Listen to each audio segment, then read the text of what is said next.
जादुई तोता। एक छोटे से गांव में एक गरीब परिवार रहता था। उस परिवार में रामू और उसकी बीवी सीता उसके बेटे चिंटू के साथ रहते थे। उसी गांव में एक तोता भी रहता था। उसका नाम था रघु। वो किस्मत का धनी था। जहां भी जाता वहां किसी भी चीज की कमी नहीं पड़ती थी। एक दिन रघु उड़ते उड़ते उस गरीब परिवार के घर गया।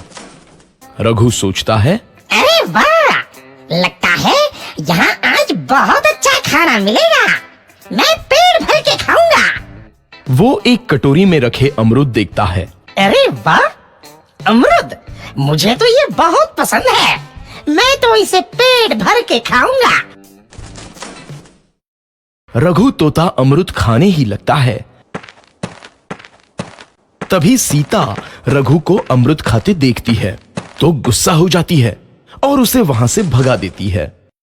भाग यहाँ से, न जाने कहां से आ जाते हैं। मैं तो परेशान हो गई हूं इनसे। सीता के भगाने के बाद रघु चुपचाप से एक कोने में रहता है। धीरे धीरे उस परिवार की बरकत होने लगती है। एक दिन रामू और सीता खाना खाते वक्त बातें करते हैं। आजकल हमारी बहुत तरक्की हो रही है, काम भी अच्छा चल रहा है। रामू कहता है। इस पर सीता कहती है, सच कहा, भगवान हमेशा ऐसे ही हम पर मेहरबान रहे। बेटा चिंटू भी कहता है, पिताजी, मुझे खिलौना लेके दो ना, मेरे सभी दोस्तों के पास है। रामू कहता है, ठीक है, जरूर लाऊंगा। सीता कहती है, कितने खुश है सब, मेरे परिवार को किसी की नजर ना लगे। एक तरफ ऐसी बातें होती हैं तो दूसरी तरफ रसोई में रघु तोता भी अमरूद खाते रहता है। मजा आया, अमरूद खाया, मजा आया, अमरूद खाया, मजा आया। तभी सीता रसोई में आती है और रघु तोते को अमरूद खाते देख बहुत गुस्सा होती है। सीता रघु को बाहर निकालने के लिए पिंजरे में अमरूद रखती है। रघु जब अमरूद खाने लगता है तो पिंजरे का दरवाजा बंद हो जाता है और वो उसमें फंस जाता है। मुझे बाहर निकालो, मैं यहाँ फंस गया हूँ, मुझे बचाओ। अगले दिन सीता पिंजरा उठाकर बाहर दूर उस रघु को छोड़ देती है।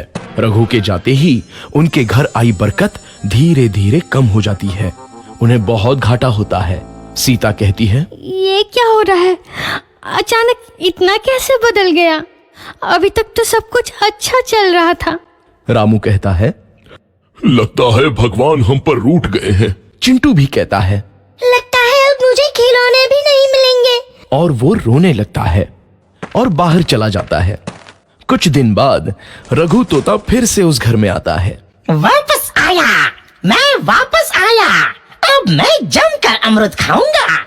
रघु सीधा रसोई घर में चला जाता है और अमरूद खाने लगता है। कुछ देर बाद सीता रसोई में आती है और रघु को देख कहती है, एक तो घर में पहले से इतनी दिक्कत चल रही है और ऊपर से ये तोता मुझे और परेशान कर रहा है।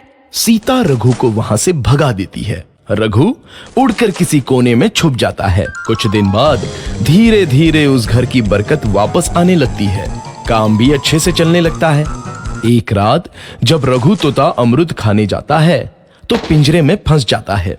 ये लोग आखिर चाहते क्या हैं?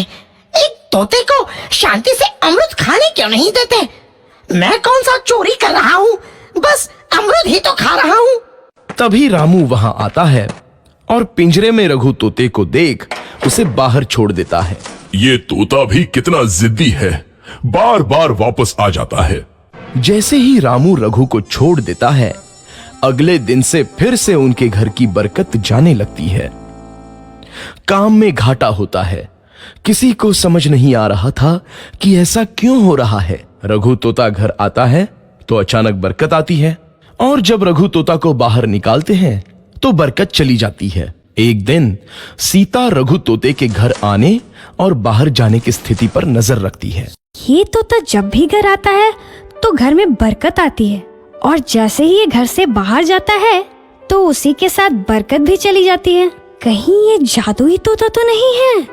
अगली बार जब ये तोता घर आएगा तो मैं इसे कहीं नहीं जाने दूंगी। सीता रघु का बहुत इंतजार करती है, लेकिन रघु तोता दोबारा उस घर में कभी नहीं आता।